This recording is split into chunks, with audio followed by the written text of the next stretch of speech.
Now for something completely different.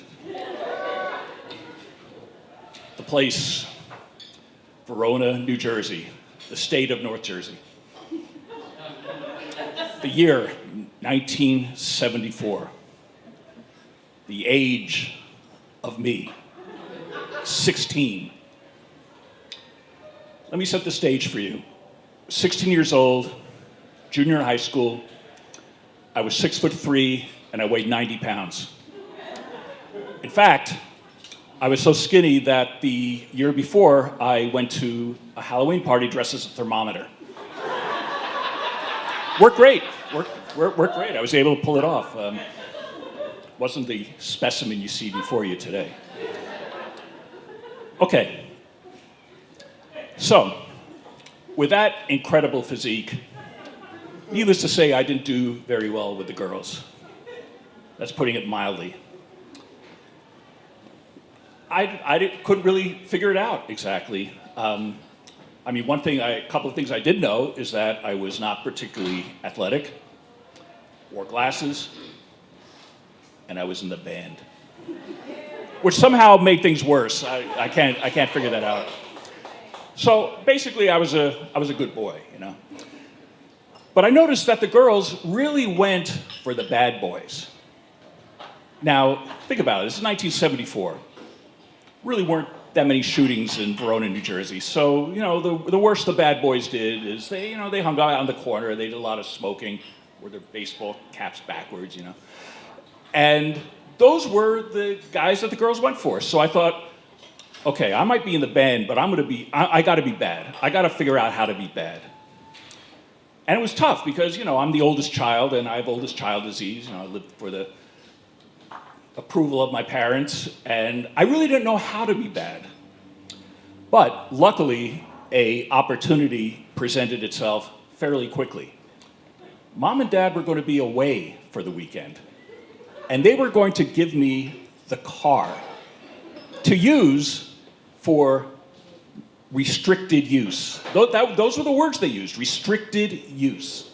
Now in New Jersey, that's actually a legal term, because when you have your learner's permit, you can only go, you can only stay in state. You definitely can't drive in New York City. You can't drive at night, and you can't drive with a passenger. And I was determined I was going to break all three rules. But I didn't want to do it alone, so I called my friend Beasley. And a word about Beasley, he was really good at getting people in trouble. Not himself, but he used to be able to really get a lot of people in trouble, and this was going to be no exception. He decided, Dave, we're going to go to New York. It's going to be great.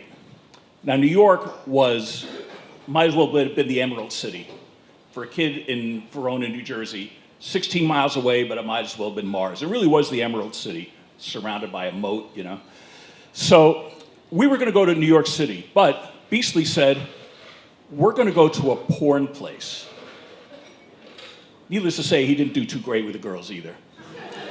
So we're on our way to New York City, and I would have been perfectly content just to drive around. You know, that was going to be the limit of, how bad I was going to get, but Beasley put it over the top. So we got to New York City, and we went to the porn place, and we parked just a few blocks away, and we walk over, and we were soundly turned away by the guy at the front door because we were 16, and we looked it. Especially me. So the adventure was pretty much done before it began, or so we thought. So we're walking back to the car, walk back to the space, except the car's not there. Not only was the car not there, but there was a police car in its place. And there was a sign right next to it that said, no parking, diplomats only. We weren't diplomats. So a terror like I never even, I wanted to be bad, but not this bad. And I flopped down onto the curb, and I put my head in my hands. I didn't even know what to do. And Beasley started laughing hysterically because, it wasn't him that was going to get into trouble. And he said, your mother's going to punish you, and then she's going to kill you. It's like, I'm not laughing. But somehow, you know how this goes sometimes. In my reptilian brain, I thought, I've got an elderly aunt in New York City. And if any of you are familiar with New York, there's a very fancy area called Gramercy Park. And that's where she lived.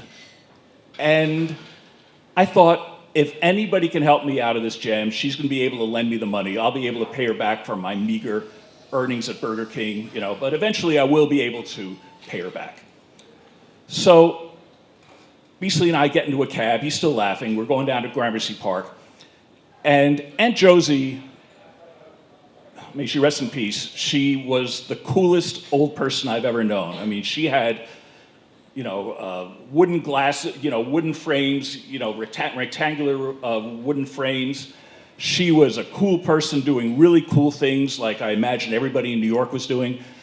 And she had everything. She had this apartment, and she had a stereo built into the wall, and wall-to-wall carpeting, the balcony, the whole thing. Very hostile husband also, but that's another story.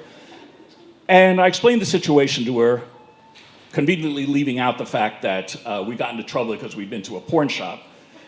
And she said, "Okay, I'll give you the money, but by the way, what were you doing?" And I said, "Well, we went to a presentation at the synagogue, So she gave me the fisheye. I don't think she believed me. But anyway, we go back to we finally get to the car pound, and the guy punches in the license plate. They had computers back then, even in '74. No record. So I went down on the curb again. This time Beasley wasn't laughing. He was afraid he wasn't going to get home, So after that, the guy very helpfully said, "Car was probably stolen. Why somebody would want to steal a 1969 Dodge station wagon is beyond me," but that's what the guy said. But he took pity on us, and he said, "You know what? Here are these two cops. They're just standing here. They'll take you to the area. Maybe somebody took it for a joyride, and they'll find it, And sure enough, we did find the car. It was exactly where I parked it.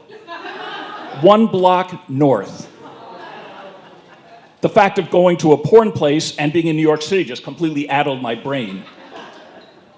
So we went home, silence. I had told Aunt Josie not to rat me out, of course. My parents came home. The next day, they sat me down. They said we could have been wiped out. Everything was being wiped out in our family. Don't cross the street, you're going to be wiped out. So, they grounded me for a month. Did I care? No. It was one of the greatest experiences of my life, even though it was a really close call, because I learned that it can be fantastic to break the rules. And I've been doing that for a long time.